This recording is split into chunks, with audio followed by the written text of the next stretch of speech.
Hi అండి అందరికీ. Eggs boil చేసి పీల్ తీసేటప్పుడు కొద్దిగా ఇబ్బందులుగా ఫీల్ అవుతుంటారు కొంతమంది. ఎందుకంటే అవి బాయిల్ అయ్యాక ఆ పీల్ తీసేటప్పుడు కొద్దిగా ఎగ్ ఇరిగిపోవడం, క్లచ్గా అవ్వడం ఉంటుంది. ఇప్పుడు నేను చూపించిన మెథడ్లో ఒకసారి ట్రై చేయండి.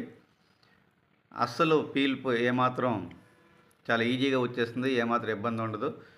ముందుగా ఈ బౌల్ తీసుకున్నానండి. మనం కుడుము ఎలాగైతే ఆవిరి పడతాం ఆ విధంగా 2 బౌల్స్ తీసుకొని ఇది స్ట్రీమ్ చేస్తామన్నమాట.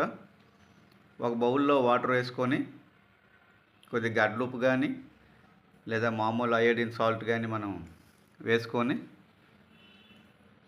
దాని మీద ఈ పాత్రను ఉంచి దాంట్లో మనం ఎగ్స్ ఉంచుకోవచ్చు.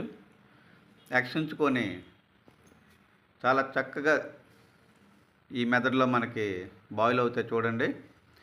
ఇప్పుడు దీన్ని మనం స్టవ్ ఆన్ చేసి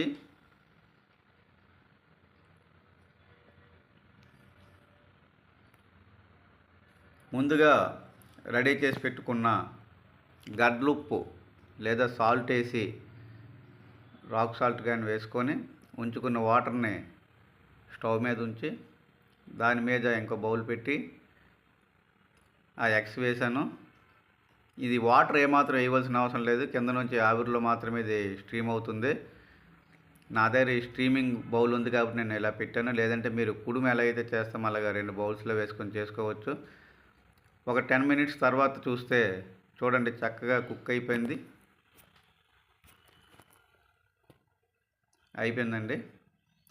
ఆఫ్టర్ 10 మినిట్స్ ఇలా చక్కగా ఈజీగా బాయిల్ చేసిన ఎగ్స్ పీల్స్ చూడండి ఎంత చక్కగా వస్తున్నాయో. ఇది నేను సరదాగా చేస్తున్న వీడియో, ఎందుకంటే చాలామంది పిల్లలు ఎగ్ కొద్దిగా చిరిగిపోయిన గట్ట తినరు, ఇబ్బంది పడుతుంటారు. నెక్స్ట్ వాటర్ ఎక్కువలో బాయిల్ చేయడం వల్ల కూడా కొద్దిగా ఇబ్బంది ఎదురవుతుంది. దీనికి అసలు వాటరే వేయకుండా చక్కగా బాయిల్ అవుతాయి. దీని టేస్ట్ కూడా చాలా డిఫరెంట్గా ఉంటుంది. ఒక్కసారి మీరు ట్రై చేయండి ఇంటి దగ్గర. ట్రై చేసి మీకు ఇలా చక్కగా బాయిల్ అయిందో లేదో కామెంట్ చేయండి. ఎందుకంటే నేను చాలామంది చూసాను ఇబ్బంది పడ్డారు.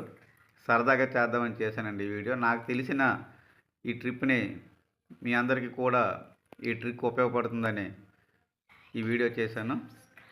చూడండి ఎంత చక్కగా వస్తుందో పీల్. ఏమాత్రం ఇబ్బంది ఉండదండి. ఎన్ని ఎగ్స్ అయినా ఈజీగా ఈ స్ట్రీమింగ్ మెథడ్ ద్వారా చేసుకోవచ్చు. ఈ ఎగ్ టేస్ట్ కూడా మన కర్రీ చేసి చాలా బాగుంటుంది. మీకు కానీ నచ్చితే లైక్ చేయండి, షేర్ చేయండి, సబ్స్క్రైబ్ చేయండి.